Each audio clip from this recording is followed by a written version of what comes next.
I'm 92 years old, and I don't think there is anything more painful than sitting in a house built for a family and realizing you are the only one left in it.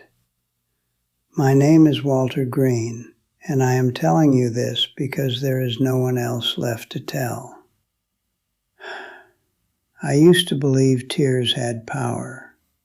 I used to believe that if a father cried hard enough, loud enough, his children would hear it, even from miles away. I thought sorrow carried through walls, through phones, through years of distance. I thought crying could call them home. But crying doesn't bring people back. It never has. People don't return because you weep. They return because you mattered to them. And somewhere along the line, without meaning to, without noticing it, I stopped mattering to my own children. This house wasn't always quiet. There was a time when mornings were loud with cereal bowls clinking, with three little voices arguing about who got the blue cup, who got the bigger slice of toast, who got to sit beside me at the table.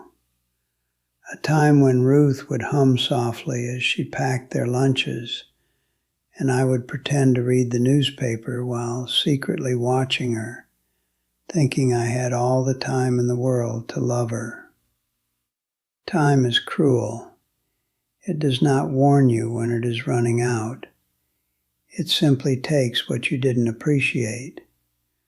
Now the mornings are so silent I can hear the sound of my own heartbeat, slow and stubborn inside my chest. I sometimes place my hand over it just to feel something alive in this house. I used to think silence meant peace. At this age, I know better. Silence is just loneliness with the volume turned down. I wasn't always this way, this fragile, this regretful. When I was younger, I was full of purpose. At least I thought I was. I woke every morning before dawn, stepping quietly around our bedroom so I wouldn't wake Ruth. I worked at the steel mill, long hours, heavy labor, the kind of job that made you feel like a man because it left you too tired to feel anything else. I believed providing was enough. I believed love was measured in paychecks and repaired roofs, and the way I held the house together when storms knocked branches off the old oak tree. My father taught me that real men worked. Real men sacrificed.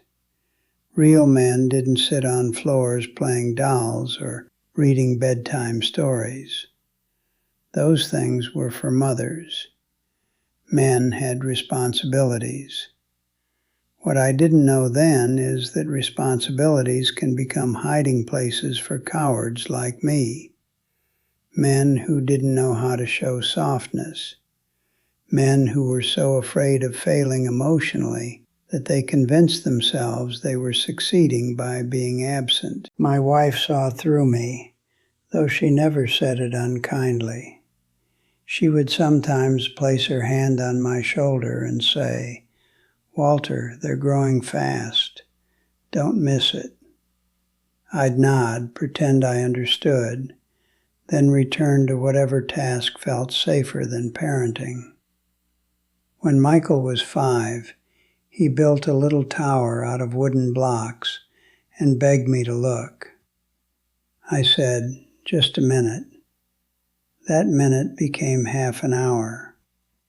When I finally stood up, the tower had already fallen.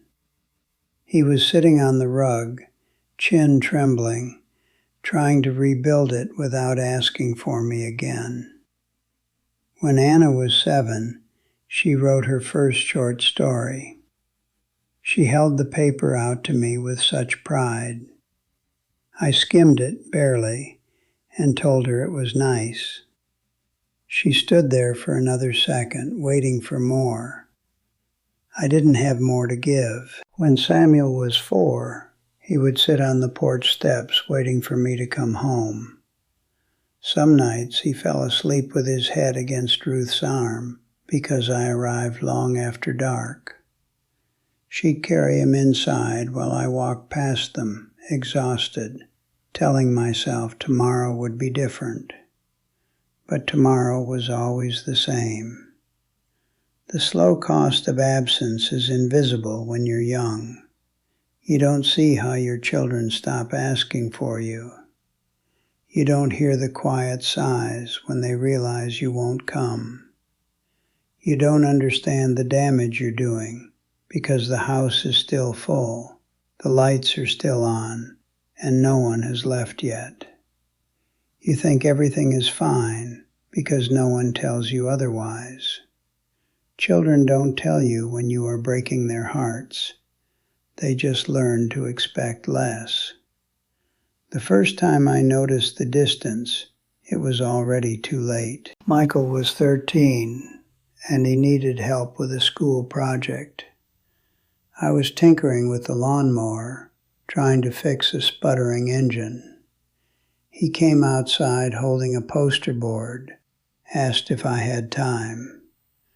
I told him I'd help in a little bit. He nodded, walked back inside.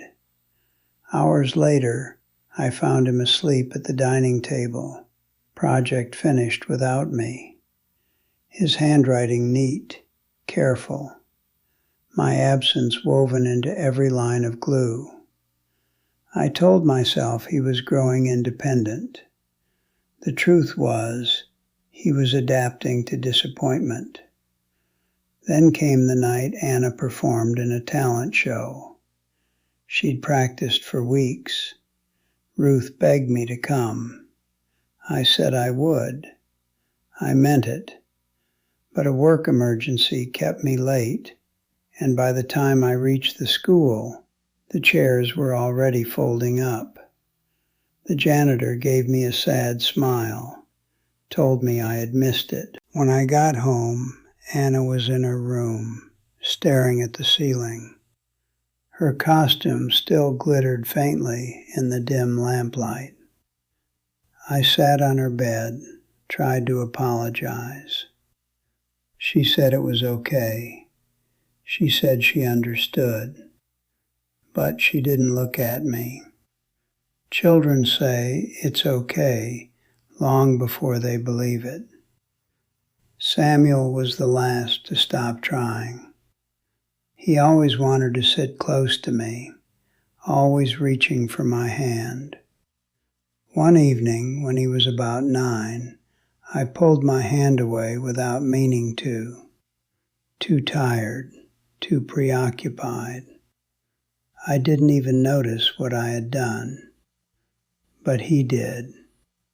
From that night on, he sat beside Ruth instead. Distance never arrives loudly. It settles slowly, like dust. By the time I realized what had happened, I had become a father in name only.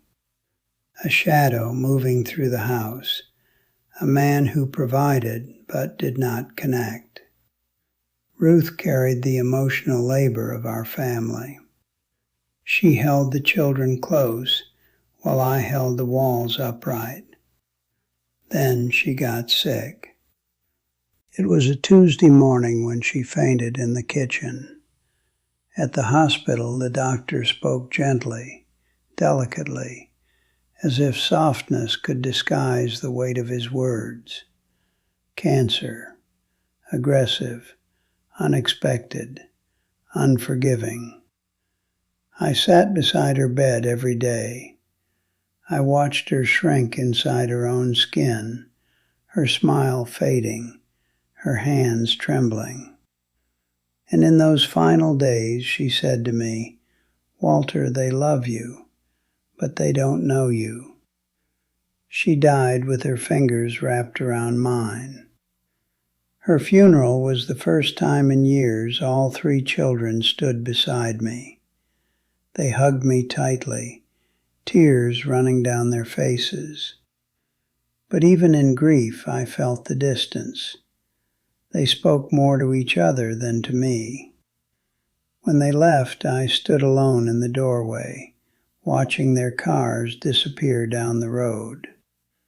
I cried the way I had never cried before, loud, broken, uncontrollable.